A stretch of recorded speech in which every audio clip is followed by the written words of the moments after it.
ओम नमः शिवाय। गुरु ब्रह्मा गुरु विष्णु गुरुर्देव महेश्वरा सद्गुरु साक्षात् परब्रह्म तस्मै श्री गुरुवे नमः।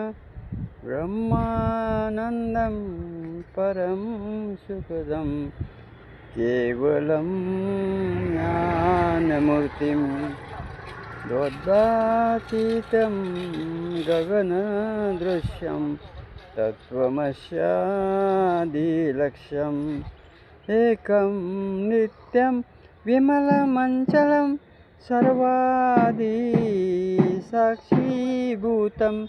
भावातीतं त्रिगुणरहितं सद्गुरुं नमामि।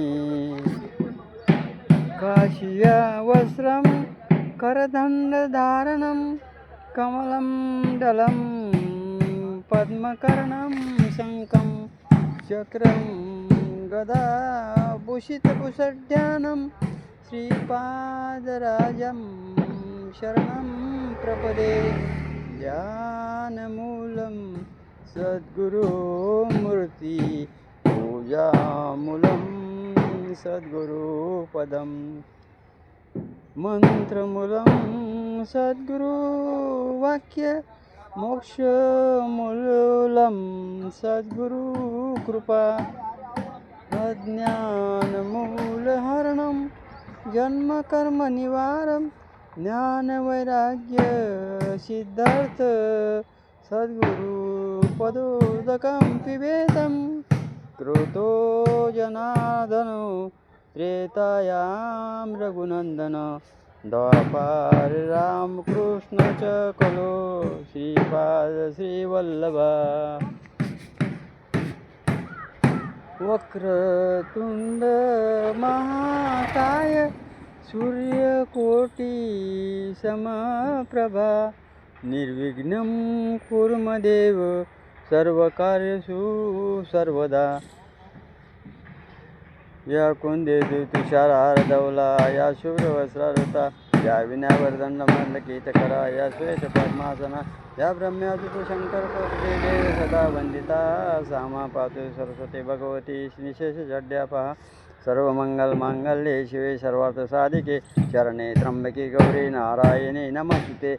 दिक्कालादिनवच्छिन्नन्त चिन्मान्तत्रयमूर्तये स्वानुभूति एकमानाय नमः। शान्ताय तेजसे बोद्धारो मत्सर्गस्था प्रभव स्मये दूषण मानुजं मारुतुल्यवेगं जितेन्द्रियं बुद्धिमता वरिष्ठं वातात्मानं वानरयुतमुखं श्रीरामदूतं शरणं प्रपदे।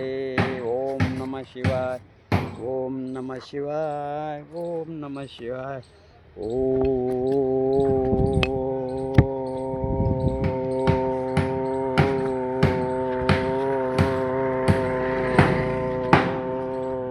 नमः शिवाय। जहाँ तक हो पुण्य काम करे, क्या लिखा है? जहाँ तक हो पुण्य कर्म करे म्हणजे अवस्थस्थो, क्या है अवस्थस्थो हाय देह तावन मृत्युच्च दुरह म्हणजे तावदात्म्यहीनत। क्या लिखा है? तावत मात्र हितम तावदात्म्यहितम पुर्यात प्रणांति की करिष्यति। मतलब ये 4 नंबर की है भाई। आचार्य चाणक्य की इन पंक्तियों की आत्मकल्याण का मार्ग प्रशस्त करते हुए बोधित कर रहे हैं कि जब शरीर स्वस्थ हो तभी मृत्यु भी दूर रहती है। वाह, अति तप्त आत्मा का कल्याण कर लेना चाहिए। प्राणों का अंत हो जाने पर क्या करेगा? केवल पश्चाताप ही करेगा, शेष रहेगा। यही आशय है कि जब शरीर स्वस्थ रहता है तब तक मृत्यु का भी भय नहीं रहता है।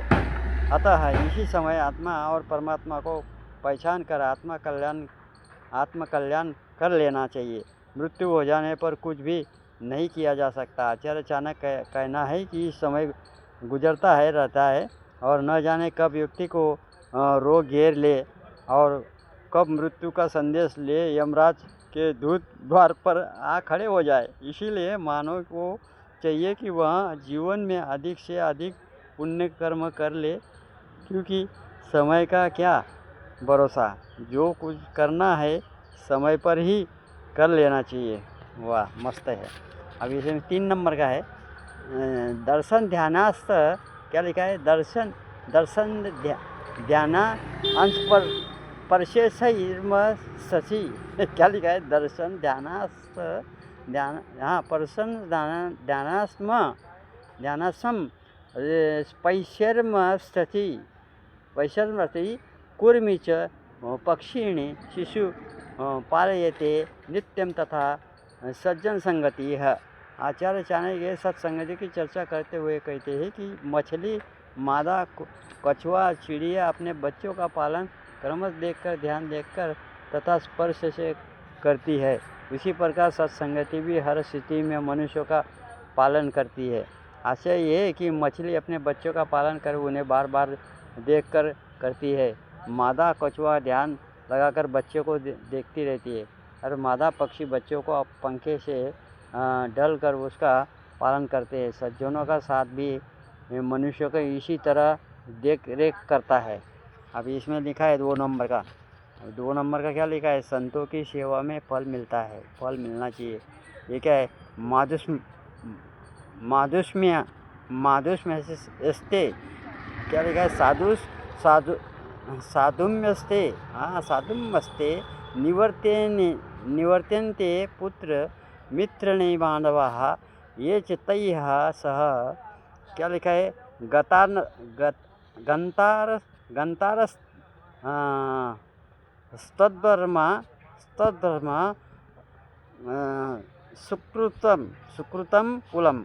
अच्छा, आचार्य चाणक्य यहाँ संतों की सेवा को महत्व देते हुए कहते हैं कि संसार के अंधकार पुत्र मित्र और भाई साधु महात्मा नहीं अधिकारतर, हाँ सॉरी हाँ, संसार के अधिकतर पुत्र मित्र और भाई साधु महात्माओं विद्वान आदि की संगति से दूर रहते हैं। जो लोग सत्संगति करते हैं वे अपने कुल को पवित्र कर देते हैं।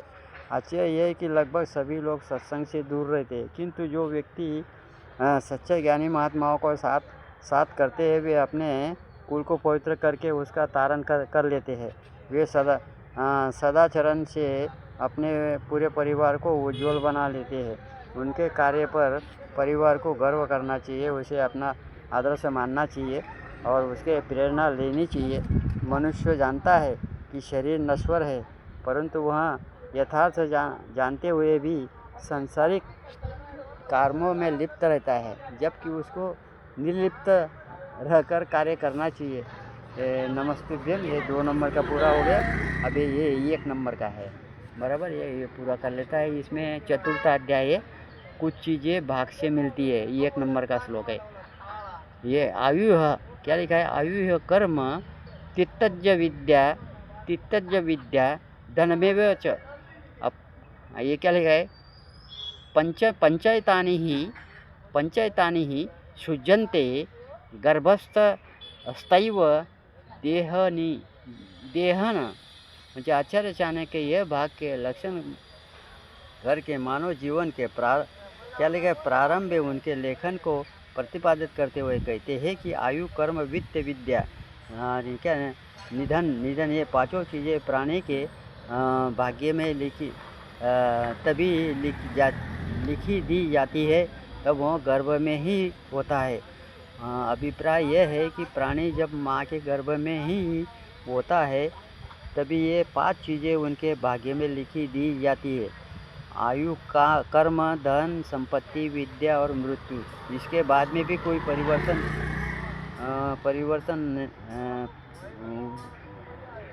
हो उसके भाग्य में लिखी जाती है, आयु कर्म धन संपदा विद्या और मृत्यु।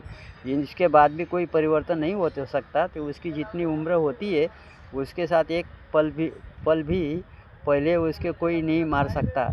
वह जो भी कर्म करता है उसे जो भी धन संपदा और विद्या मिलती है वह सब पहले से ही तय होता है, जब भी मिलता है पहले से तय था। जिसके भाग्य में जैसा लिखा होता है मुक्त होने का तो मुक्त हो जाता है। अब भाग्य में लिख के आया होगा तो स्वयं हम भी नहीं कुछ कर सकते, कि मैं मुक्त कैसा हो गया। मैं तो आश्चर्यचकित हूँ कि मुक्त मैं